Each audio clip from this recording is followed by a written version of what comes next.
Interesting week. This helped me make a radical shift in my deeper belief system, in which I held a fear all my life. The fear of something happening to my body and my health. And although I got a lot of attention, I also had to receive. I didn't like the way people were perceiving me. Isn't that interesting? Incapable. Not strong. Not self-sufficient. Interesting, it comes at this time. This time. Not that it's a special time, but just this time, when all things come to us to reveal that next greater and deeper knowing about the truth of who we are, so that we can give ourselves the love and acknowledge the love that we are. In order to do this, it's not just a process of giving. What we start to really get, we are. And we have this capacity that this teaching, and other teachings of course, but this teaching in particular for me, has given me a greater self-awareness, a greater sense of that infinite potential that I am, that lives within, that is constantly moving out in newer and more explicit ways in my physical life. This is another way to show this love, or to let this love and self-love out. I never would have thought of it that way. And I didn't think of it that way the first 2 days. But because it wasn't going away, I had to change my mind about it and reveal something new about myself. So we're talking about this month embracing life's paradoxes and meeting ourselves somewhere in the middle. It was a good study. I wonder if you had a study this week. I'm sure you did. So will the real self-love please stand up? I'm standing! Let me see if I can do a click of the heels. All right, I just got a chill. You know, I have to say, we were talking in the car on the way up about a funeral that I did where the skis fell down in my last blessing. The man was a skier, and everyone was in this beautiful state of openness and calm, and the skis came crashing down behind the pulpit where I was reading. It's kind of weird. Will the real, let me try that again. Will the real self-love please stand up? Nice, I like that one better. I can see it. It's not coming from behind me. So really, the real self-love is to understand and be aware and love ourselves as the miracle of who we are because we exist. Just because we exist. Now, that's not always an easy thing to do.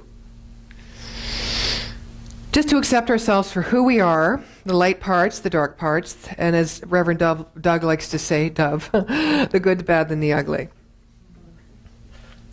Because while knowing that the real us is above perceived dualities of the physical realm, it is really about our willingness to receive as much as we are willing to give and to learn to do them equally. Now, I know we all tip the scales one way or the other. Life is a polarity. Life is a duality. We talk all the time in metaphysics about the absolute realm and the relative realm, or the physical realm.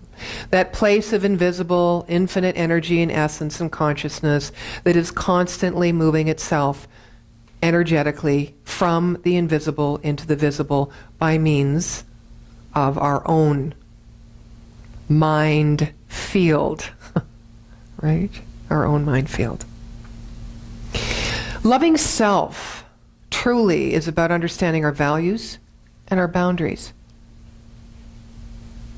and honoring them. It's about teaching others how to treat us only one way, by how we treat ourselves, of course. And it's also about looking after our mind, our body, and our spirit. To learn to do that, I believe this teaching helps us to do that. That's, to me, what's being centered in spiritual living is to understand that, as Edgar Cayce says, the spirit is life, the mind is the builder, and the physical realm, or our body, is the result. Spirit, mind, body. But often we think in mental science, which the science of mind is, that our mind is the builder, is the creator. We forget that the spirit within us is the instigator, the inspirator, and our mind makes its decisions on how that spirit will move and express itself in our physical reality. We are co-creators. This is a good thing. If it was just left up to us and the thoughts we have about who we are and what life is, we would constantly and only recreate the same experiences. It is because we are inspired and because there is this spiritual intelligence that's infinitely creative within us that lights itself, that sparks itself, that recognizes itself from time to time to time to time in different place when you're least expect it, that we start creating something new.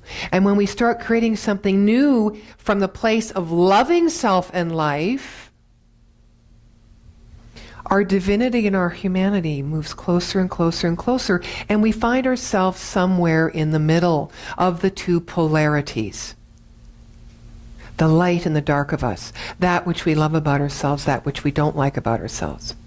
We start to understand it's not about improving ourselves so that we can like ourselves. It's not about having more of this so we can feel more secure within the physical realm and therefore within our spirit and mental body.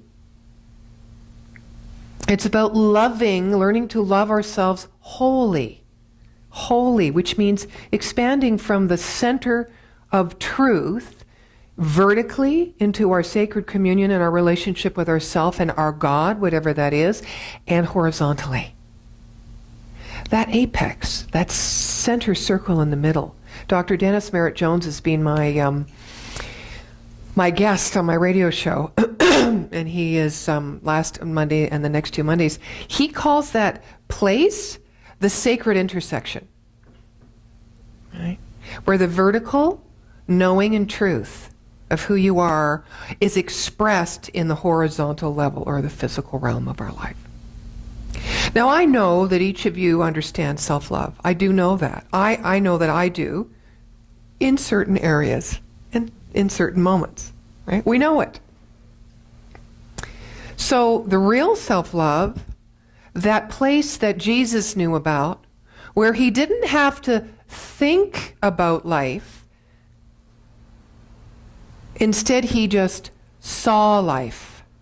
He didn't think about it, because when we think about life or ourselves, we rationalize, we reason, based on what has gone before, based on who we think we're not, based on many things. Jesus thought unconditionally, so he saw life. He saw the truth. And it was because of that people were free. He saw the truth of them, and they were free. What do we not see the truth of? Where in our own life, or in what set of circumstance perhaps, do we not see the truth of who we are, therefore not love ourselves? Into the reception or receiving of that part of our life and the giving of ourselves in that way that matches the vibration of the seeing of the truth of that aspect in our life. Where in our life? There are many ways we don't listen to ourselves or don't love ourselves. Some are obvious and some are very subtle. And I'm going to share a few with you. And I know I'm really have been guilty of this, do I explore the answers to my own issues so that I can expand the experience of who I am and love myself? Or do I explore serving and helping other people to awaken to that truth within them? Now, most of us live in an either-or world. So I would have to say that I would choose the latter rather than the former, because I have a belief that as I love another, I love myself. How many would maybe think that that would be true? I think it would be true. Unless, of course, and you're not aware of this, but you're doing it to avoid asking the questions you need to ask within yourself in order to create an expanded experience of joy or peace or love or prosperity.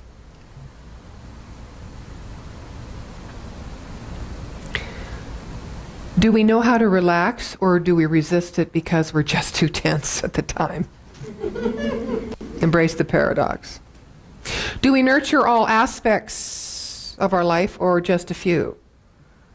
Work, that's one of them. Another one of mine is work, and another one might be work. I love working! Do I know my needs? Do you know your needs? Some of them, absolutely. Do you have more to discover? Mm-hmm.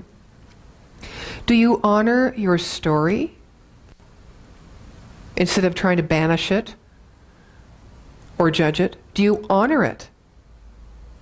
Do you embrace it so that you can bring all of who you have been, which is not all of who you are, but it's part of who you are, so you can bring all aspects of yourself to experience life? Do we have unrealistic expectations of others? Do we know our limitations and know where to set our boundaries? Do we ever say there's a part of ourselves that we hate?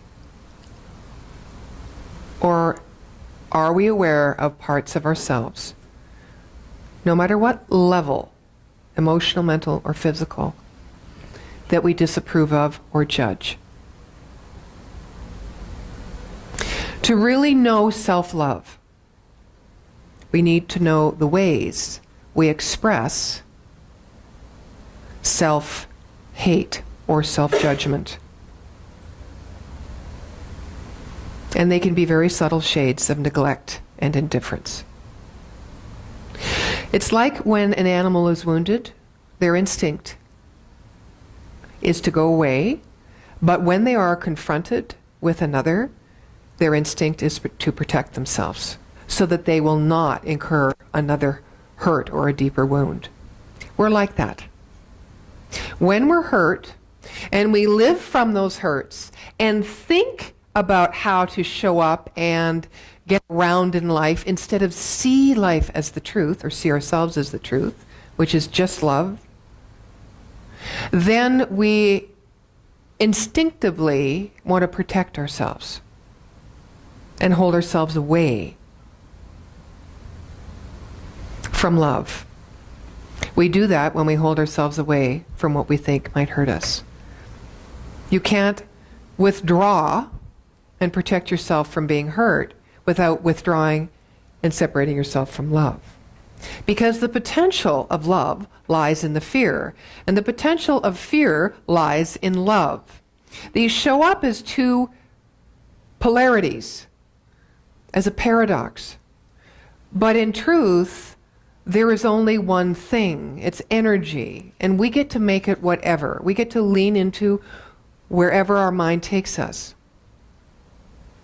So to love self truly is not to think about it, but to see the truth, to train and discipline our mind through loving our mind and all that is about us, so that we can begin to see the truth of who we are and others, instead of think our way through life.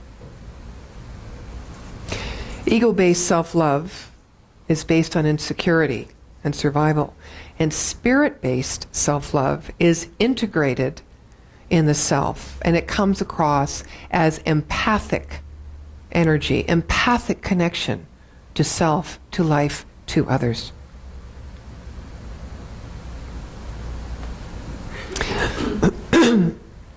Jesus didn't use his mind as a thinking instrument to rationalize with, but he used it as a seeing instrument, an avenue of awareness, a channel through which his sense of the infinite interpreted the finite. By seeing the truth of people, he freed them. Do we free people? Do we free ourselves? Is it our job? And what are we freeing ourselves and others from?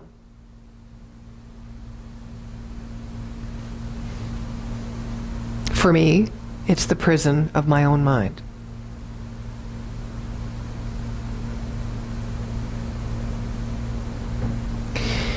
The art and act of self-loving can be experienced through a lot of different practices. But I want to just talk for a moment about the law of attraction.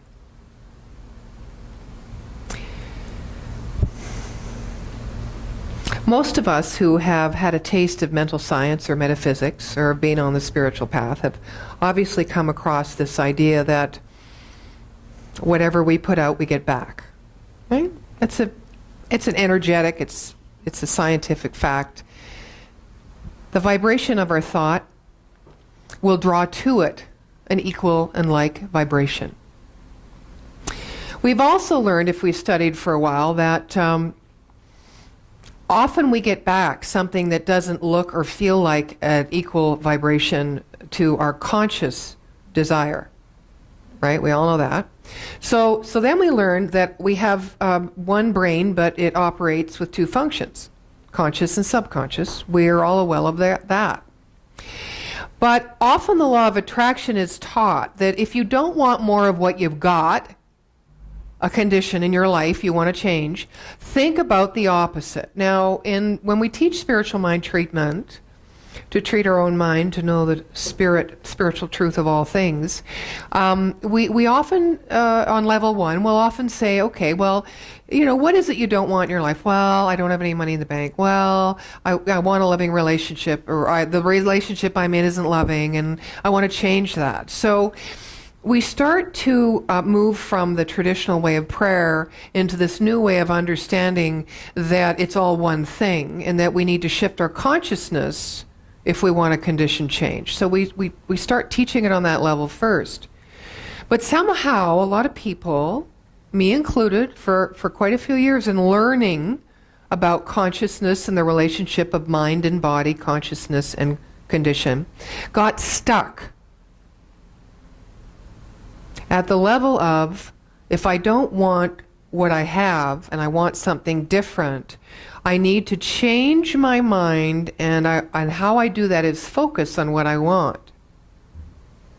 But as you continue the study, you realize you can focus all you want on something new. But if in your subconscious mind there is an energetic vibration of that which is which you do not want, one will neutralize the other.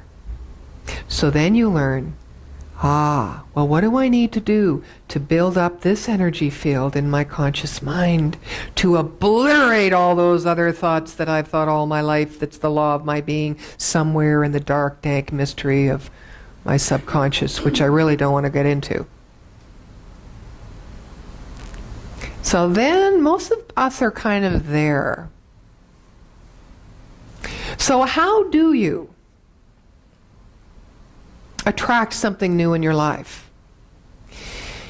If everything is one thing, and over here is good health, and over here is poor health, would you agree that within the state of poor health lives the potential of good health? Would you agree within the state of strength lives a bum knee? Absolutely, right? So one does not come without the whole potentiality of the opposite.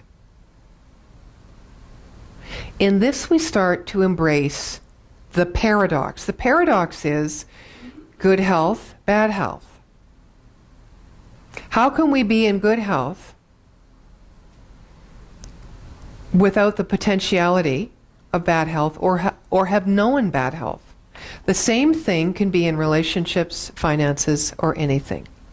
So the key is that if you don't have money, for instance, and you want money, and you start focusing on getting money, and you turn your attention away from procrastination or too much play, or maybe you're undisciplined, or whatever the thing is, or you don't know how to budget, or you take all these, you try to do everything you can to shift mentally your thoughts about money. What are you shifting? Conscious mind, right? You're shifting. Where do conscious thoughts go? Into the subconscious mind. So this should work, right? It should work. How many times have you tried something like that and it hasn't worked? I'm sure it has worked sometimes. The times it has worked, you didn't have a lot of complete polar opposition in your subconscious mind. So the trick is that when you want something that you don't have, do not focus on the specifics of it, not the form. Because as soon as you focus on money and getting money, whatever your application or methodology might be, within that focus on wanting the money exists the not having money, or you wouldn't be focused on it. You see what happens, okay? So what we need to do is look at what is given to us in experience by having the money. This is a new field of energy. This is something we can feel and not think about. So if I want more money, why do I want more money? Okay, I mean that's one of the logical reasons. But when you pay your bills, what's going to happen then? How are you going to be doing life differently? Okay. So when you pay your bills, how are you going to feel? Great until next month. All right. And when you feel great? No, I know, but that's all right. But the quality of life that you can have when you can pay your bills, be responsible, and have excess money in the bank, what might happen then? You know, people who are really wealthy, do you think they think every day about money? I don't think so. They might think about how to spend money. But do they really think about getting more money or money, you know? They might think, well, how am I going to invest my money? I'm going to play with my money. But they're not wanting to get money. People who are in love are not wanting to get more love. They're just in the exchange, in the energy field of love. And so what you do is you take whatever it is you think you lack, that you want more of, and you look at aspects of that particular piece of your life, and you see where it is good and where it is working. So instead of not having enough money to pay your bills, to use that example, you have enough money to pay for what? What is the feeling? How do you feel about being able to have a full fridge of food? How do you feel about that? What are you grateful? This starts shifting the energy of the negative beliefs or the beliefs of lack that exists in the subconscious mind. The other thing that's advisable is to start focusing on what you already have in your life and move that from the existence or the reality of what you do have into more. Don't start with what you don't have and you completely lack. You need to train and shift the energy within the mind. And it's harder to make a jump from complete lack to a windfall than it is to start to see where you think you lack, actually what you do have. How does that feel, and how to be grateful for that? That starts to shift the energy of the opposing beliefs in your subconscious mind to bring them up into this field of new possibility in your conscious mind. Take all of that and think about love.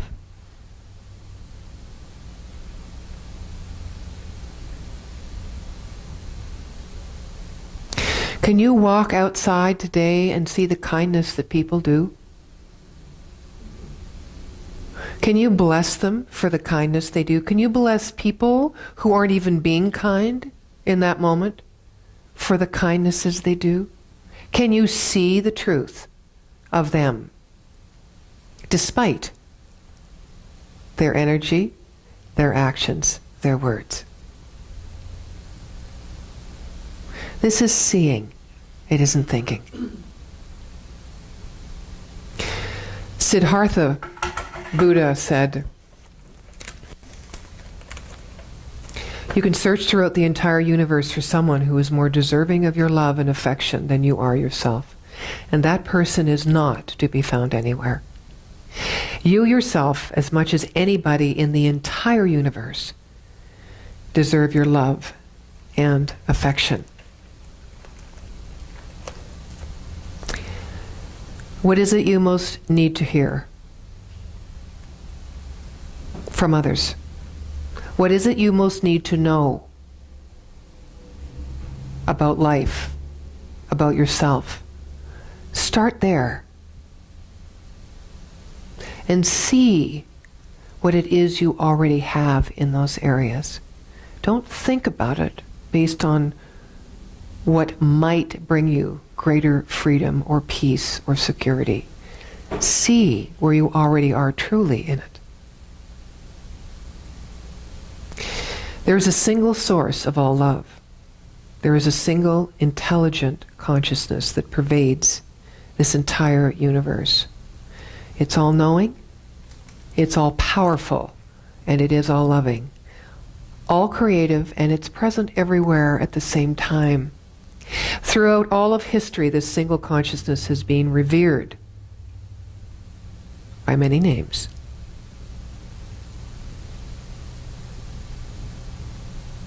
It is the source of all love. It is love. When you know and understand the truth that you are one with the source of all love, that your very essence is love, then you will have discovered unconditional love for yourself and unlimited reserves for everyone and everything. And then you will know, we will know, that to love ourselves is to love the Creator.